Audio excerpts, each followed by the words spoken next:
Hello मेरी YouTube family, कैसे हैं आप लोग। आशा करते हैं हमारे सभी साथी बहुत अच्छे होंगे, अपनी पढ़ाई बहुत अच्छे से आप लोग कर रहे होंगे। आज की जो हमारी क्लास है आप लोग के लिए बहुत ही महत्वपूर्ण है, बहुत ही स्पेशल क्लास होगी। तो सभी साथी से निवेदन है, सभी साथी वीडियो को फुल वॉच करेंगे, कोई भी साथी वीडियो स्किप नहीं करेंगे साथी, ठीक है। ये जो हमारी वीडियो होने वाली है RPF कांस्टेबल GK GS 2025 के नए सेशन से स्टार्ट है। आज का कैप्सूल क्लास 22 नंबर है, आप लोग का 22वां क्लास है मित्र। पेपर में छपने वाले सारे प्रश्न हैं, सारे प्रश्न आप लोग के लिए बहुत ही महत्वपूर्ण मित्र लोग, ठीक है। आप लोग वीडियो को पूरा एंड तक देखेंगे, ठीक है। आप लोग क्या कीजिए, पहले आप लोग 5 से 6 प्रश्नों को अच्छे से क्लियर कीजिए। आप लोग का एक डाउट जो अंदर बैठा हुआ है आप लोग का खत्म हो जाएगा कि ये आप लोग के लिए महत्वपूर्ण क्लास होने वाली है या नहीं मित्र, ठीक है।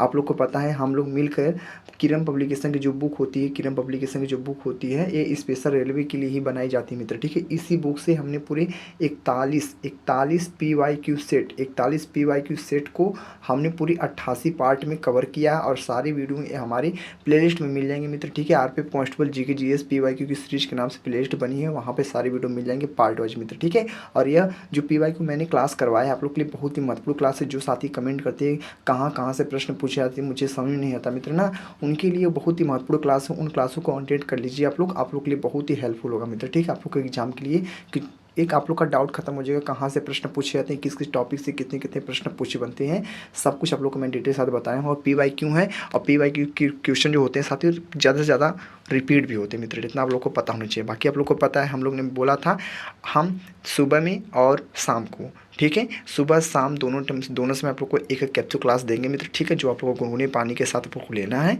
आज का देख रहे हैं आज का शाम को वीडियो मित्र, ठीक है। कैप्सूल क्लास आज का 22 है, सुबह हमने 21 पार्ट नंबर 21 दिया था, यानी कैप्सूल 21 दिया था, ठीक है। तो चलते हम स्टार्ट करते हैं। प्रश्नों को किस प्रकार से प्रश्न पूछे हैं ये सारे प्रश्न आप लोग को एक प्रैक्टिस बेस पे आप लोग को है, ठीक है। और प्रैक्टिस के हिसाब से आप लोग को बताना है उत्तर को, ठीक है। जो भी जितने भी साथी देख रहे हैं हमारे सभी साथियों को आंसर बताना, और कोई भी हमारे साथी तुक्का का प्रयोग करता ही नहीं करेगा, ठीक है। अगर आप लोग को सिलेक्शन चाहिए, वर्दी चाहिए, तुक्का भूल जाना आप, ठीक है। तो चलते हम स्टार्ट करते हैं। पहला प्रश्न हमारा मित्र क्या है, पहले प्रश्न को ध्यान से पढ़िए। बाकी जो हमारे मित्र लोग चैनल पे नए अभी तक हमारे चैनल सब्सक्राइब नहीं किए, मुझसे जुड़े नहीं तो जुड़ जाइए। बाकी जो बेल आइकन होता है, जो घंटा होता है उसको दबा देना कि जो वीडियो का नोटिफिकेशन होता है सबसे पहले आपके पास आए मित्र, ठीक है। चलते हैं, टाइम वेस्ट ना करते हुए प्रश्नों को स्टार्ट करते हैं। पहला प्रश्न आपके लिए कितना महत्वपूर्ण है ध्यान से पढ़िए आप लोग, ठीक है। प्रश्न नंबर पहला है, तेंदुलकर समिति का जो गठन है वह किस लिए किया गया था। तेंदुलकर समिति का जो गठन हमारा वह किस लिए किया गया था मित्र, बताने का सभी हमारे साथी प्रयास करेंगे। आप लोग को सेम डिट्टो प्रश्न ऐसे मिलेंगे आप लोग को एग्जाम में मित्र, ठीक है। और हालांकि आप लोग को जो एग्जाम होने वाला है, जो एग्जाम के बारे में सब कुछ बताएंगे लास्ट में, एंड में, वीडियो के एंड में बताएंगे मित्र, ठीक है। पहले आप लोग क्वेश्चन को ध्यान से पढ़िए कि गरीबी को मापने के लिए पहला ऑप्शन, दूसरा ऑप्शन कृषि उत्पादन को मापने के लिए, तीसरा ऑप्शन क्या है विकास दर को मापने के लिए, चौथा ऑप्शन आपका बेरोजगारी को मापने के लिए मित्र। बताने का प्रयास करेंगे सभी हमारे मित्र भाई लोग कि इस प्रश्न का हमारा एग्जैक्ट करेक्ट आंसर क्या होगा। इस प्रश्न का जो हमारा एग्जैक्ट करेक्ट आंसर हो जाएगा गरीबी को मापने के लिए, यानी तेंदुलकर समिति का जो गठन है वो किस लिए किया गया था, गरीबी को मापने के लिए मित्र, ठीक है। तो क्लियर हो चुके हैं। बाकी चलते हैं स्टेप बाय अगले नेक्स्ट प्रश्न को साथी, ठीक है। अगले प्रश्न को ध्यान से पढ़िए। आज का प्रश्न नंबर है दूसरा नंबर प्रश्न क्या आप लोग के लिए बोला है, निम्नलिखित में से कौन सी संघीय सरकार की एक शाखा नहीं है। देखिए हमारा ना हाँ या नहीं में प्रश्न बनते हैं तो ऐसे बहुत से साथी हैं जो कंफ्यूजन में पड़ जाते हैं, इसलिए बोलता हूँ प्रश्न को बहुत ही ध्यानपूर्वक से पढ़ा करिए आप लोग, ठीक है। जब भी कोई भी एग्जाम वन डे एग्जाम देने जाते हैं आप लोग, जब आप लोग के पास क्वेश्चन आ जाए ना तो उसमें आप लोग सबसे फोकस आप लोग का क्वेश्चन पर रहना चाहिए मित्र, ठीक है। इधर उधर की बातों पर ध्यान मत देना आप लोग, ठीक है। तो निम्नलिखित में से कौन सी संघीय सरकार की एक शाखा नहीं है मित्र, मीडिया है, कार्यपालिका है, न्यायपालिका है, और क्या है माध्यिका है, क्या है हमारा क्या है विधायिका मित्र, ठीक है। तो बताने का सभी हमारे साथी प्रयास करेंगे। इस प्रश्न का जो हमारा एग्जैक्ट करेक्ट आंसर हो जाएगा आप लोग का ऑप्शन नंबर ए वाला मीडिया आप लोग का राइट आंसर हो जाए मित्र, ठीक है। तो हमने देखा, हमने दूसरे प्रश्न को बहुत अच्छे से क्लियर किया। बाकी चलते हैं स्टेप बाय अगले नेक्स्ट प्रश्न को, ठीक है। अगले प्रश्न को पढ़ते हैं। आज का प्रश्न नंबर है थर्ड नंबर प्रश्न क्या मित्र, ध्यान से पढ़ने का प्रयास कीजिए कि दल बदल से क्या अभिप्राय है। दल बदल का जो कानून होता है आप लोग को पता है कि दल बदल से क्या अभिप्राय है, चुनाव जीतने के पश्चात दल बदलना, चुनाव जीतने के पश्चात दल बदल लीजिए आप लोग, ठीक है। ये आप लोग का पहला ऑप्शन है। दूसरा ऑप्शन है कि चुनाव जीतने से पूर्व दल बदल लीजिए, चुनाव हम जीते नहीं पूर्व अपना दल बदल, हम उसके पहले ही हम दल बदल दिए अपना, ठीक है। तीसरा ऑप्शन आप लोग का चुनाव हारने से पश्चात दल बदलना, ठीक है। और चौथा ऑप्शन आप लोग का है चुनाव हारने से पूर्व दल बदलना। तो मित्र बताने का सभी साथी प्रयास करेंगे। इस प्रश्न का हमारा एग्जैक्ट करेक्ट आंसर क्या होगा मित्र, बहुत अच्छा प्रश्न आप लोग का आंसर नंबर हो जाएगा फर्स्ट वाला कि चुनाव जीतने के पश्चात दल बदल लेना चाहिए, ठीक है। दल बदल से क्या अभिप्राय है, तो स्वाभाविक सी बात है हम चुनाव जीत के अपना दल बदल लेंगे, ठीक है। तो क्लियर हो चुके हैं आप लोग आसान भाषा में मित्र। चलते हैं हम स्टेप बाय अगले नेक्स्ट प्रश्न को, अगले प्रश्न को देखते हैं मित्र। ठीक है, आज का प्रश्न नंबर है फोर्थ नंबर प्रश्न क्या बोला आप लोग के लिए, बोला है प्रजातंत्र लोगों का लोगो, प्रजातंत्र लोगों का लोगो के लिए तथा लोगों के द्वारा बनाई गई जो सरकार है वह निम्नलिखित में से किसने कहा था। प्रजातंत्र लोगों का लोगों के लिए तथा लोगों के द्वारा बनाई गई जो सरकार है वह निम्नलिखित में से किसने कहा था। तो मित्रों बताने का प्रयास करेंगे। आप लोग देख सकते हैं आपके पास चार ऑप्शन हमारा दिया है कि क्या है, अब्राहम लिंकन है, अरस्तु है, अब प्लेटो है और जॉर्ज बुश है। तो साथ ही बताने का प्रयास करेंगे, जो भी हमारे साथी को पता है आंसर करेक्ट आंसर, तो साथ ही हमारे कमेंट करने का प्रयास करेंगे। बाकी इस प्रश्न का जो हमारा एग्जैक्ट करेक्ट आंसर हो जाएगा अब्राहम लिंकन, आप लोग का राइट आंसर हो जाए मित्र। ठीक है, तो हमने चार प्रश्नों को बहुत अच्छे से देखा। बाकी मित्रों भाई बहनों हम चलते हैं स्टेप बाय अगले नेक्स्ट प्रश्न को देखेंगे। आज का प्रश्न नंबर है फिफ्थ नंबर प्रश्न क्या बोला है, ध्यान से पढ़ने का प्रयास कीजिए सही मित्र भाई लोग की।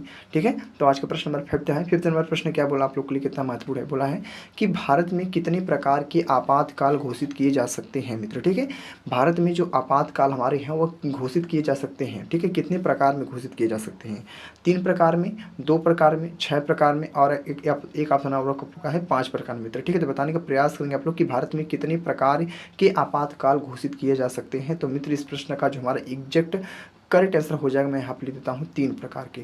कितने प्रकार के, 3 प्रकार के, यानी ऑप्शन नंबर ए वाला आप लोग का राइट आंसर हो जाए मित्र। ठीक है, तो क्लियर हो चुके हैं आप लोग अच्छे से। बाकी चलते हैं हम स्टेप बाय अगले नेक्स्ट प्रश्न को देखेंगे।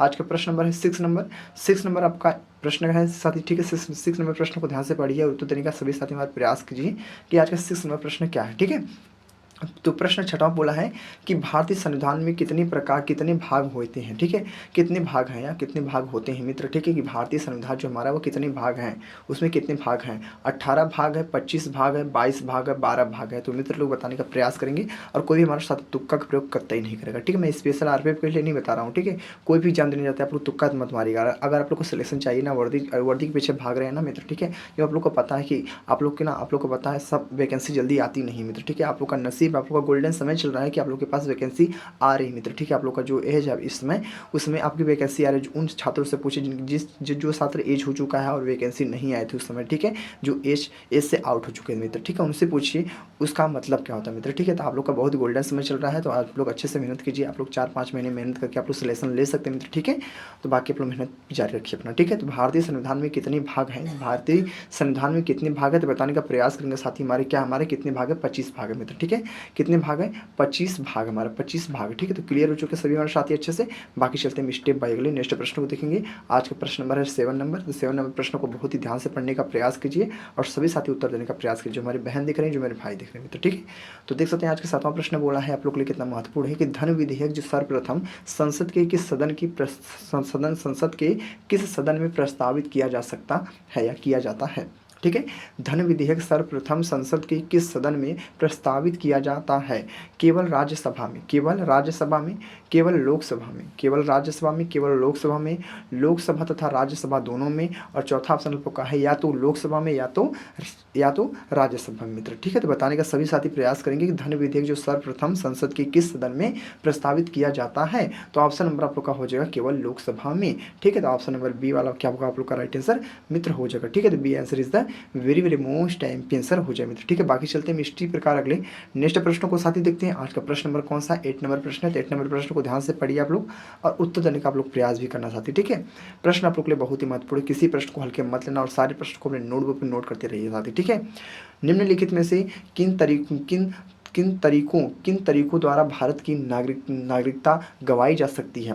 निम्नलिखित में से किन तरीकों द्वारा भारत की नागरिकता गंवाई जा सकती है। तो साथ ही इस प्रश्न का हमारा एग्जैक्ट करेक्ट आंसर क्या होगा मित्र, बताने का सभी हमारे साथी प्रयास करेंगे कि पहला ऑप्शन आप लोग का 1 है, दूसरा ऑप्शन बी है, तीसरा ऑप्शन आप लोग का क्या हमारा है 2 है, चौथा ऑप्शन आप लोग का 4 है मित्र। ठीक है, तो बताने का सभी साथी प्रयास करेंगे कि निम्नलिखित में से किन तरीकों द्वारा भारत की नागरिकता गंवाई जा सकती है। तो इसका ऑप्शन आप लोग का राइट आंसर क्या होगा पता नहीं मित्र, आप लोग का राइट आंसर 3 हो जाएगा मित्र। ठीक है, क्या होगा 3 आप लोग का राइट आंसर हो जाएगा। बहुत अच्छे से क्लियर किया आप लोग, 3 is the very most IMP answer हो जाएगा 3 वाला। ठीक है, बाकी चलते हैं स्टेप बाय अगले नेक्स्ट प्रश्न को साथ ही देखते हैं। आज का प्रश्न नंबर है 9th नंबर। तो 9th नंबर प्रश्न क्या बोला मित्र, ध्यान से आप लोग देखिए और उत्तर देने का सभी साथी हमारे प्रयास कीजिए आप लोग कि आज का 9th प्रश्न क्या बोला है। 9th प्रश्न बोला है कि भारत की जो प्रधानमंत्री है निम्नलिखित में से कौन नियुक्त करता है।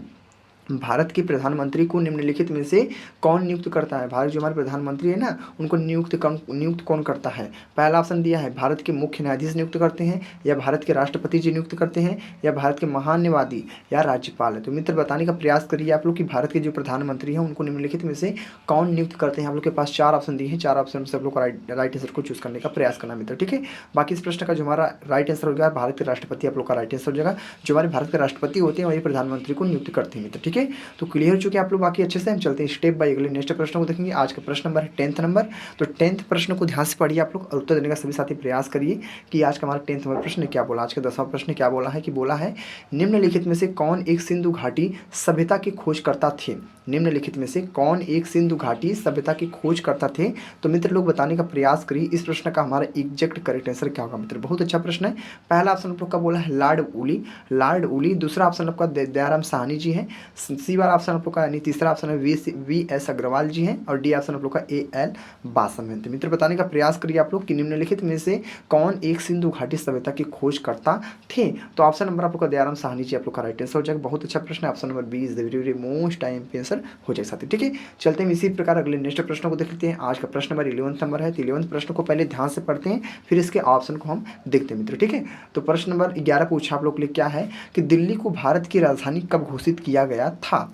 दिल्ली हमारा है, दिल्ली को राजधानी कब घोषित किया गया था? भारत की राजधानी, ठीक है। आप लोग को पता है भारत की राजधानी कहाँ पे? नई दिल्ली है, इतना आप लोग को पता है। तो दिल्ली को भारत की जो राजधानी है वो कब घोषित किया गया था? कब घोषित किया गया था, किस सन में किया गया था, ये आप लोग को बताना है। तो सभी साथी बता भी सकते हैं। पहला ऑप्शन है 1911, दूसरा ऑप्शन है 1901, तीसरा ऑप्शन आप लोग का 1903 है, चौथा ऑप्शन आप लोग का 1921 है। सभी साथी बताने का प्रयास करेंगे इस प्रश्न का हमारा एग्जैक्ट करेक्ट आंसर क्या होगा मित्र, ठीक है। तो इस प्रश्न का जो हमारा राइट आंसर हो जाएगा 1911 वाला आप लोग का राइट आंसर हो जाएगा। 1911 वाला आप लोग का क्या होगा राइट आंसर हो जाएगा मित्र। Option number A is the very most time पे आंसर हो जाएगा मित्र, ठीक है। तो बहुत अच्छे से क्लियर किया आप लोग का डाउट खत्म हो चुका है। बाकी चलते हैं इसी प्रकार अगले नेक्स्ट प्रश्न को देख लेते हैं। आज का प्रश्न नंबर है 12th नंबर। तो 12th प्रश्न को अच्छे से देखते हैं, फिर इसका उत्तर बताने का आप लोग को प्रयास करते हैं मित्र, ठीक है। तो पढ़ते हैं। आज का प्रश्न नंबर 12 बोला है कि हमारा निम्नलिखित में से किस वेद में निम्नलिखित में से किस वेद में जादू चमत्कार तथा मंत्र दिए गए हैं? तो मित्र बताने का प्रयास करेंगे कि निम्नलिखित में से किस वेद में जादू चमत्कार तथा मंत्र दिए गए हैं? तो पहला आप लोग का अर्थवेद, पहला ऑप्शन अर्थवेद, दूसरा ऑप्शन सामवेद, तीसरा ऑप्शन ऋग्वेद, चौथा ऑप्शन आप लोग का यजुर्वेद। तो मित्र लोग बताने का प्रयास करेंगे आप लोग कि इस प्रश्न का हमारा राइट आंसर क्या होगा मित्र, ठीक है। बहुत अच्छा प्रश्न, बहुत ही स्पेशल प्रश्न है, आप लोग ना हल्के मत लेना मित्र, ठीक है। इतनी बात बोल रहा हूँ। तो इस प्रश्न का जो हमारा राइट आंसर हो जाएगा अर्थवेद आप लोग का राइट आंसर हो जाएगा, यानी option number a very most time answer हो जाए साथ, ठीक है। तो अपना डाउट कंफर्म कर लिए आप लोग। बाकी चलते हैं मित्र भाई लोग अगले स्टेप बाय अगले नेक्स्ट प्रश्न देखते हैं। अगला प्रश्न क्या होने वाला आप लोग के लिए कितना महत्वपूर्ण है, ध्यान से पढ़ने का प्रयास करिए। आज का प्रश्न नंबर है सिंधु घाटी से, ठीक है। तो आज का 30 नंबर प्रश्न है। आप लोग का 13वां प्रश्न बोला है कि सिंधु घाटी जो सभ्यता हमारा, सिंधु घाटी सभ्यता सभी को पता है और हिस्ट्री का मेन टॉपिक है सिंधु घाटी सभ्यता मित्र, ठीक है। सिंधु घाटी सभ्यता यहाँ से प्रश्न अधिकतर बनते हैं और ये जो होता है बहुत ज़्यादा रिपीट होता है मित्र, ठीक है। कि सिंधु घाटी सभ्यता में धौलावीरा जो हमारा है निम्नलिखित में से किसके लिए प्रसिद्ध है? धौलावीरा हमारा किसके लिए प्रसिद्ध है? तो बताने का सभी साथी प्रयास करेंगे। देख सकते हैं हमारा क्या ऑप्शन आप लोग के लिए है। पहला ऑप्शन आप लोग का कौन सा? जल संरक्षण है। दूसरा ऑप्शन आप लोग का चट्टान से निर्मित सत्यापत्य है, ठीक है। और तीसरा ऑप्शन आप लोग का बंदरगाह है। चौथा ऑप्शन आप लोग का मिट्टी के पात्र है। तो मित्र लोग बताने का प्रयास करिए इस प्रश्न का जो हमारा एग्जैक्ट करेक्ट आंसर हो जाएगा आप लोग का जल संरक्षण आप लोग का राइट आंसर हो जाएगा। Option number A is the very most time पे आंसर हो जाएगा, ठीक है। तो क्लियर हो चुके हैं आप लोग बाकी अच्छे से। बाकी हम चलते हैं स्टेप बाय अगले नेक्स्ट प्रश्न देखेंगे। आज का प्रश्न नंबर है 14 नंबर, यानी आपका 14 प्रश्न मित्र, ठीक है। तो 14 प्रश्न क्या बोला है, ध्यान से पढ़ने का प्रयास कीजिए, उत्तर देने का सभी हमारे साथी प्रयास करेंगे साथी, ठीक है। और सभी साथी लाइक कर दीजिए एक बार, ठीक है, कंजूसी नहीं, लाइक कर दीजिए आप लोग। तो आज का 14 प्रश्न बोला है कि पाकिस्तान के सर्वोच्च नागरिक पुरस्कार से सम्मानित होने वाले चौथे भारतीय कौन बने मित्र, ठीक है। पाकिस्तान के सर्वोच्च नागरिक पुरस्कार से सम्मानित होने वाले चौथे भारतीय नागरिक हैं, चौथे जो भारतीय वो कौन बने थे मित्र, यही बताना आप लोग को। पहले ऑप्शन देख लेते हैं। ऑप्शन नंबर क्या हमारा पहला ऑप्शन आप लोग का है एस एम सैफुद्दीन, और दूसरा ऑप्शन आप लोग का मुस्ताफिजुर रहीम है। तीसरा ऑप्शन अहमद लाहौरी है, और डी वाला ऑप्शन आप लोग का फैजान अली मित्र, ठीक है। तो बताने का सभी साथी प्रयास करेंगे इस प्रश्न का हमारा एग्जैक्ट करेक्ट आंसर क्या होगा मित्र। बहुत अच्छा प्रश्न आप लोग के लिए, बहुत ही स्पेशल है। इस प्रश्न का हमारा आसानी से आंसर हो जाएगा एम सैफुद्दीन आप लोग का राइट आंसर हो जाएगा मित्र, ठीक है। तो क्लियर कर लिया अपने डाउट को। बाकी चलते हैं स्टेप बाय अगले नेक्स्ट प्रश्न को देखते हैं। आज का प्रश्न नंबर है 15 नंबर, यानी आप लोग का 15वां प्रश्न मित्र, ठीक है। तो इस 15वें प्रश्न को ध्यान से पढ़ने का प्रयास कीजिए सभी हमारे मित्र भाई लोग। इस प्रश्न का हमारा राइट आंसर क्या होने वाला है, ठीक है। तो आज का 15वां प्रश्न बोला है कि निम्नलिखित में से कौन सा युग्म हमारा सही है, ठीक है। युग्म दिया आप लोग को 4 युग्म दिया हूँ, इनमें से कौन सा युग्म हमारा सही है आप लोग को बताने का प्रयास करना है। पहला ऑप्शन आप लोग को दिया है 23.5 डिग्री दक्षिण कर्क रेखा, ठीक है। 23.5 डिग्री दक्षिण कर्क रेखा हमारा बी ऑप्शन आप लोग का है 23.5 डिग्री दक्षिण मकर रेखा है।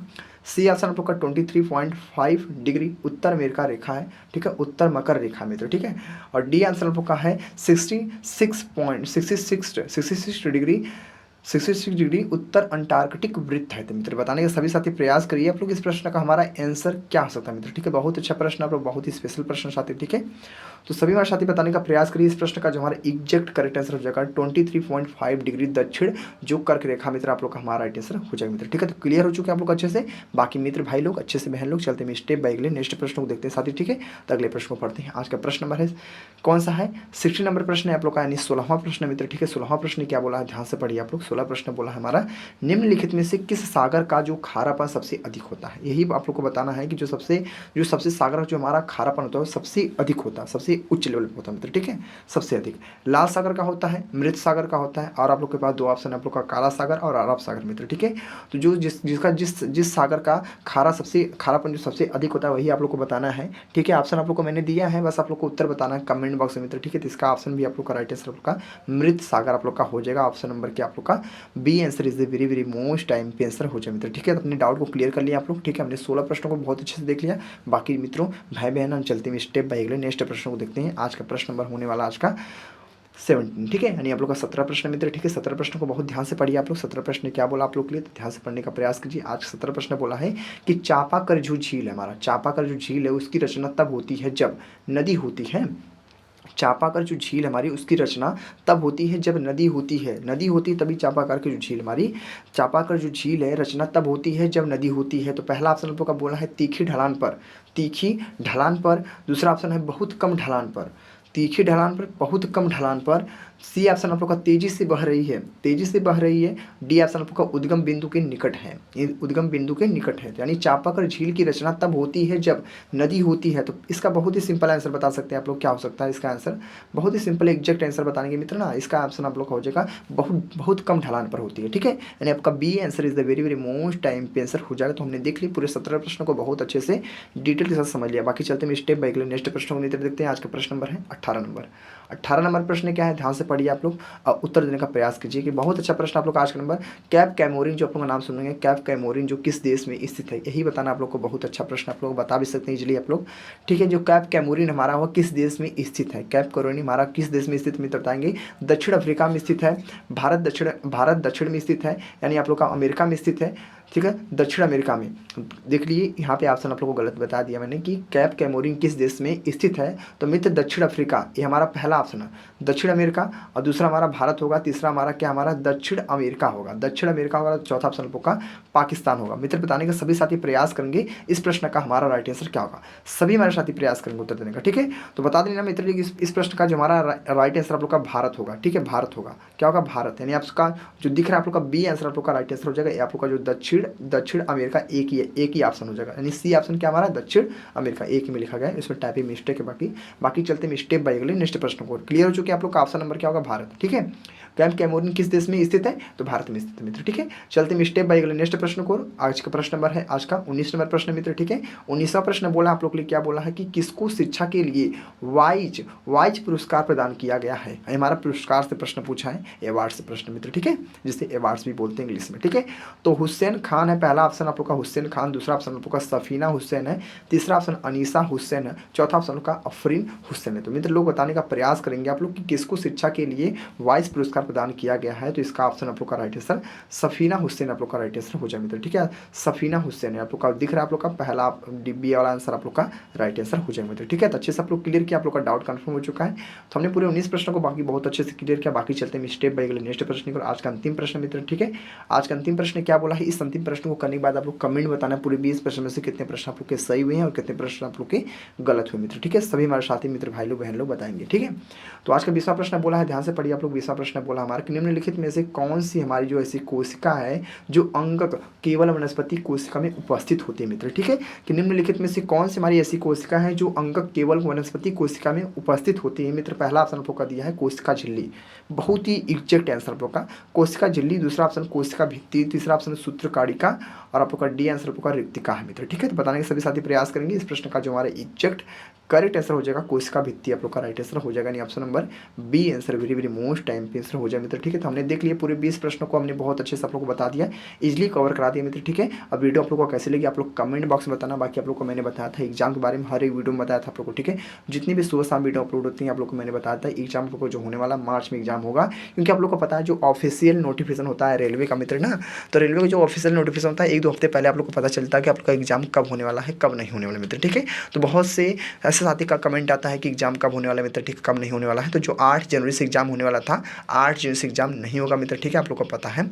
ठीक है, वो तो कंफर्म खत्म हो चुका है साथी, आप आज का 9 तारीख मित्र। ठीक है, तो अपना डाउट खत्म कीजिए आप लोग। अब हो सकता है एग्जाम तो आप लोग का जनवरी के एंड में, यानी आप लोग का 27 जनवरी 28 जनवरी को एग्जाम हो सकता है कंफर्म नहीं मित्र। ठीक है, आप लोग को पता है 4 फरवरी से आप लोग का SSC GD का भी एग्जाम मित्र आप लोग को पता है ना। ठीक है, तो समझ लीजिए आप लोग का मार्च में एग्जाम कंफर्म होगा, मार्च में एग्जाम होगा आरपीएफ कांस्टेबल का। तो आप लोग के पास समय भी अभी एक महीने का समय बचा हुआ है, तो आप लोग अच्छे से तैयारी करके वर्दी को एब्जॉर्व कर सकते हैं, ले सकते हैं वर्दी को मित्र। बाकी एक हमारे साथी कमेंट किए थे, ठीक है, कि जो कल का हमारा वीडियो था उसमें साथ 1-2 प्रश्न हमारा गलत हुआ था साथी। ठीक है, कि मैं जो पढ़ाता हूँ बुक से पढ़ाता हूँ। ठीक है, तो बुक में एक आध प्रश्न जो गलत हो जाते हैं, मिस हो जाते हैं थोड़ा बहुत, तो उसका आप लोग थोड़ा ख्याल रखना मित्र। ठीक है, तो बाकी आप लोग से ही वीडियो को एंड करते हैं मित्र। ठीक है, तो देख सकते हैं आज का कैप्सूल क्लास हमारा 22 था। हम जल्दी मिलेंगे 23 क्लास में, आप लोग का 23वीं क्लास में मिलेंगे कैप्सूल क्लास के साथ मित्र। ठीक है, बाकी एक कैप्सूल क्लास आप लोग के लिए बहुत ही महत्वपूर्ण है, इसको अटेंड करिए आप लोग के लिए बहुत हेल्पफुल होगा मित्र। ठीक है, बाकी मिलते हैं अगले नेक्स्ट वीडियो में। वीडियो को यहीं पे एंड करते हैं। जय हिंद, जय भारत, वंदे मातरम।